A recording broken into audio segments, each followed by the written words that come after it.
Sabi itong mga polis, ay sir, wag yan si Bayaldi. Napaka-stricto niyan sir. Mahirapan talaga kami naninipa pa yan sir. Sabi ko, ha? Totoo? Yes sir. Wag kang magkamali dyan sir. Talagang, ganun ang ugali niya. So sir, nagmumura, sinasipa. No? Sige. Pagka umalis na yung mga buang, mga polis, sabi ko kay Bong, tawagan mo si Anyo, sekretary sa DILG.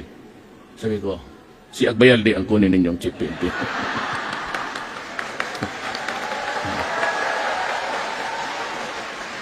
Mirise.